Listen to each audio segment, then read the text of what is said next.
With someone right now who's been pretty critical himself of the president's performance as commander-in-chief, Republican Senator John McCain of Arizona. Senator, thanks very much for joining us.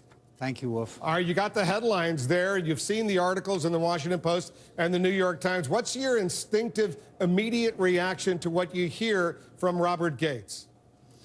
Well, he certainly was one of the most respected men I've ever known in Washington, and he's not just one of these ordinary public servants. He served, I believe, 5 presidents, and so I think his words will have a significant impact, and frankly, I'm a little surprised because a lot of times people are not quite as candid as it appears that his book is. Well, do you agree with him about the president when he says, "I never doubted Obama's support for the troops in Afghanistan, only a support for their mission"? You agree with Gates on that pretty severe criticism? Oh, sure. I mean, look, did you ever hear the president talk about Afghanistan without talking about that we were leaving? Look what's happening in Iraq, a place where we lost 95 killed and 600 wounded in Fallujah is now black flags of al-Qaeda are flying, and anybody who tells you that it's Maliki's fault we don't have troops there is not telling you the truth. So, and in Afghanistan, obviously, he hasn't spoken to Karzai since last July. Since last July was the last time he had a conversation with Karzai.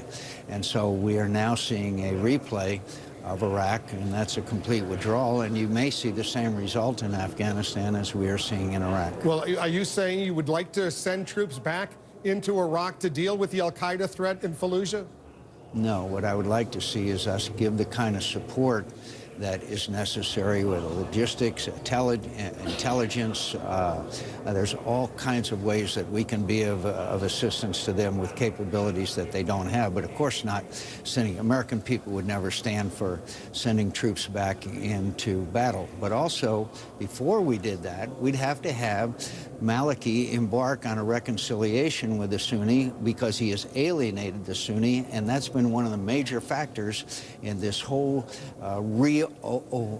opening of Anbar for al-Qaeda to take advantage of. And so you'd have to see a change in behavior on Maliki's part before we extend this kind of assistance. But none of this would have happened, in my view, if we had left a contingent behind that would have been have influence to counter now the increasing Iranian influence, and also been helpful to him in guiding him in a different path than the one that he took. You know what the president says. He says he wanted to leave a contingent of U.S. troops in Iraq, 5 or 10,000 or whatever, but Nouri al-Maliki, the Shiite leader of Iraq, refused to grant those American soldiers and Marines and sailors and airmen immunity from Iraqi prosecution. As a result, the U.S. had no choice but to pull out. You know, I might have given some credence to that if it hadn't been for the fact that Joe Lieberman, Lindsey Graham, and I were in Iraq. We saw Barzani, he was ready to go. Alawi was ready to go. We met with Maliki. We said to Maliki said, "Okay, I will do it. How many troops?" And they said, and we turned to the ambassador and General Austin. They said, "Well, we don't know the number of troops." I came back here. I called Mr. Donlan. I said, "How many troops?" He said he couldn't tell us how many troops, one left behind or their mission. And General Dempsey, chairman of the Joint Chiefs of Staff, said that the number of troops we wanted to leave there, in his words, cascaded down to 3,500.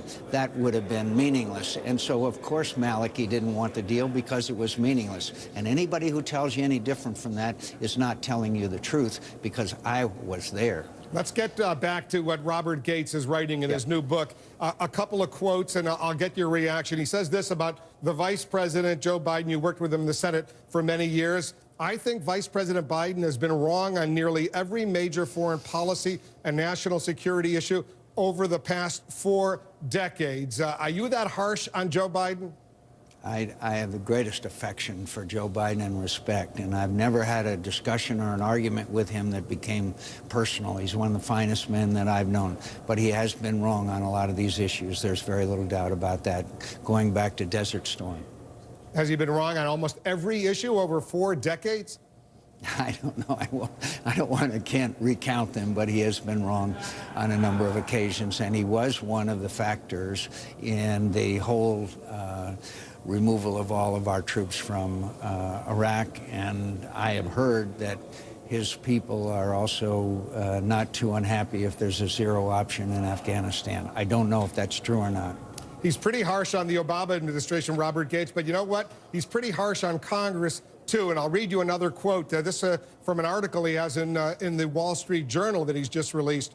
Congress is best viewed from a distance. The farther, the better, because up close, it is truly ugly. I saw most of Congress as uncivil, incompetent at fulfilling their basic constitutional responsibilities, such as timely appropriations, micromanagerial, parochial, hypocritical, egotistical, thin-skinned, and prone to put self and re-election before country. Harsh words about the body you serve in for so many years. Well, I think that, may I say first, I agree with a lot of what he said, but also the job that he had as Secretary of Defense was probably the most frustrating that anybody can have. That's where a lot of the parochialism comes in. That's where a lot of the frustration that he feels comes in. And I certainly don't think that I think those words are too harsh, but I can understand a lot of the frustration that he felt. He expressed many of those frustrations to me and others when he was Secretary of Defense. Whether he thinks I'm all of those things or not, I still have the highest regard for Secretary Gates. One final note. You were on Jay Leno's show, and I will play a little clip about your own future, and then I want you to elaborate. Here's what you said. Now, how about re-election? Will you run for re-election? I'm looking at it very seriously.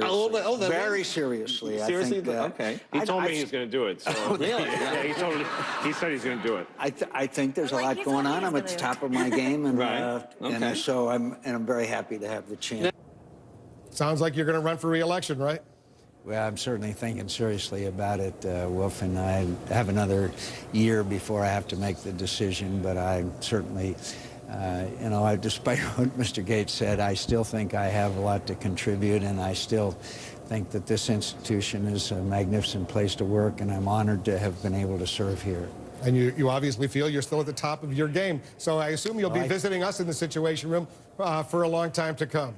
Absolutely, and I think you'll be in the Situation Room for a long time to come because you're as old as I am. We'll have a good time together in the Situation Room. Hey, Senator, thanks very much for joining us. Thanks, Wolf.